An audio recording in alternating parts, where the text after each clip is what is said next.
Okay, guys, thank you with the circle, and today I want to talk about how one writes a linear narrative.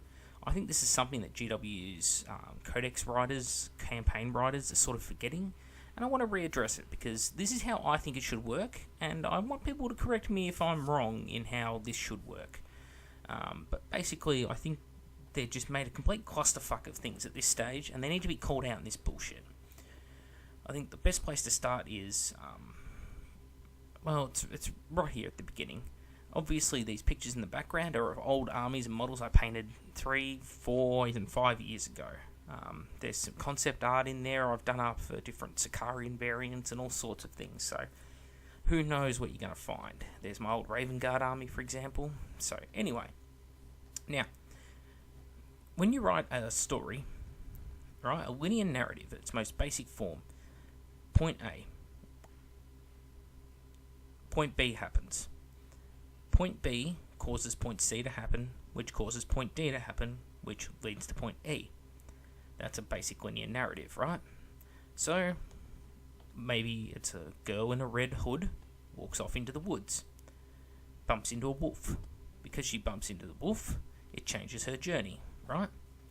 So, that's how a story works. Games Workshop at the moment is doing what Alex Kurtzman and Robert Orsi did for movies. For anyone who doesn't know, these are the guys who did like Star Trek Into Darkness and all that kind of thing, right?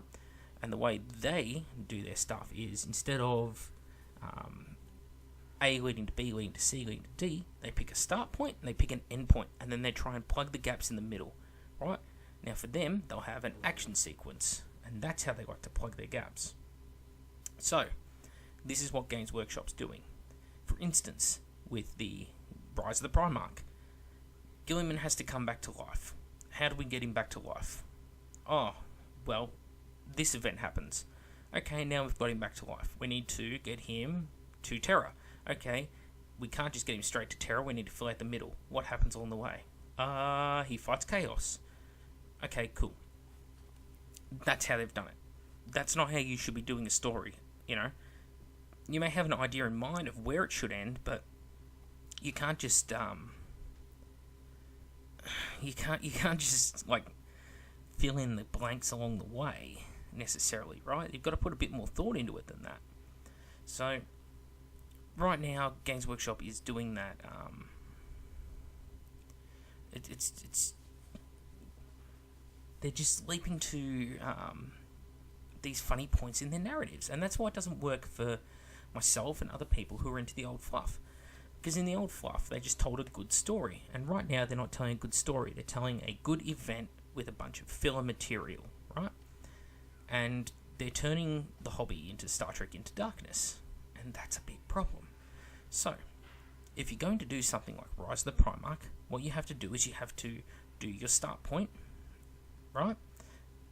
And then your middle point has to build on it, has to build on your characters, has to build on what the environment's like, what, you know, how your characters are adjusting, how your characters are coping, that kind of thing. That's how you'll build this narrative up. And unfortunately, that's not how the narrative is being built up at the moment. And that's why it's upsetting to people, right? It's not necessarily that the things that are happening are bad, it's that they're being done poorly. Okay? So, for instance, how many characters are there out there in 40k right now who pretty much their whole job, right, is to just be brought in what they call, like on in TV tropes, the Worf effect, right? Anyone who's familiar with Star Trek knows that whenever a new bad character comes in, the first guy they always go for is Worf. Why? Because Worf's the big tough Klingon, and if they beat him, well, it shows there's something not to be messed with. Well, what Worfs do we have with Games Workshop? Bloodthirsters. They're pretty much up the top. If ever a Marine needs to show how tough he is, he kills a Bloodthirster. Well, that happens in the Rise of the Primarch. A Bloodthirster gets killed, and it's Scarbrand too. What's another one? Avatars. Yes, Avatar of Kane. That's another one that they like to kill. They're being killed by pretty much everything at this point. Tyranids, yeah, well, Carnifexes and Hive Tyrants, they're good ones to kill, right? So, at this point, a lot of characters have become this. They've become something that's just there to be killed to make other things look stronger. Now, Guilliman did all this, and instead of making Guilliman look stronger, right, because those characters are no longer scary and imposing because of what's happened to them in their own universe, we don't buy it anymore, we don't care. That's the situation we're in. So anyway, knowing this and having all this in mind, think to yourself, how would you write a Rise of the Primarch? If you have to have a start point, you know roughly what your conclusion point's going to be, but you just have to unfold a narrative. You've got to make it believable, and you can't just have a Primarch beating up on Chaos. What do you do? Now for me, my example I laid out was the Khan, right? But let's pretend we were working on Guilliman. How would I, today, rewrite Guilliman, right? How would I bring Guilliman back into 40k? Here's how I do it. There's two ways. You can have either the wound heals itself, as they were always hinting at, right? Or you have the Basilius Crawl thing, right? Where he comes in with the special suit of armor. Perhaps it could have required Archaeotech technology to work, and he spent time trying to find it, and that's why it hasn't been done before, right? So you can have an interesting backstory there, a side note as such, how Basilius calls quest to try and find the Archaeotech required to make Guilliman's suit. And then it can talk about how he gets waylaid on the way to Macragge, right? It could be factions that are completely unrelated to the events. It could be something like Tyranids, it could be Orcs, it could be Hrud, you know, it could be Rangdan, who knows, right? It could be Necrons, it could be any faction you like, right? And you don't need to make it a key faction, you don't need to make it a key creature, right? It doesn't have to be an unwinnable, unstoppable, horrible monstrosity of a battle or anything like that going on. No, none of that. All you need to have is that Basilius Crawl starts at point A, has to get to point B, right? Point B being Macragge. Gets waylaid along the way. So finally gets to Macragge, right? You don't need a Chaos Warfleet in orbit or anything like that, right? The Ultramarines could be off-world. The chapter is spread out among the stars, fighting 100 battles at once since the rise of Chaos. That's what you could do with it. So, Basilius Crawl, gets to Macragge. You could still include Tigurius, and you could still include having Marneus Calgar there, right? And you can have Call go into the chambers and raise Guilliman up. Now you've got Guilliman back to life. Guilliman can do some of the same stuff he did before, you know. He can go into his chambers, he can look at what, you know, the universe has become in the time that he's been away. What's happened to the Imperium, the Descent, right? And at that point, that's where you go, okay, now what he's got to do is he's going to say, I need to fix this. I need to find a way to bring back the Imperium to try and restore my father's honour, all this kind of thing, right? And the story is naturally progressing and flowing at this point, right? So, Guilliman will then take up ships, take up arms. There is nothing to stop him travelling straight to Terra. He doesn't need the threat of Chaos forces waylaying him along the way. This is a starting foundation, right? He can get waylaid upon the way, but you don't need to do it with Chaos. You don't need to defang them. It could be he wanders into an unexpected war, right?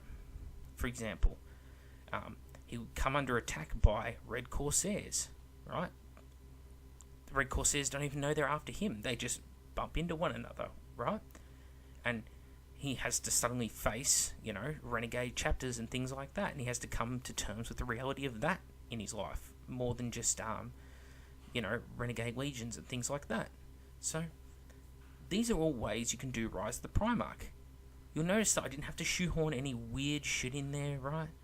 I didn't have to bring in Sisters of Silence. I don't have to bring in Custodes. I don't have to bring in Magnus and the Demon Primarch. I don't have to bring in any other weird stuff. You can keep the plot really basic and simple.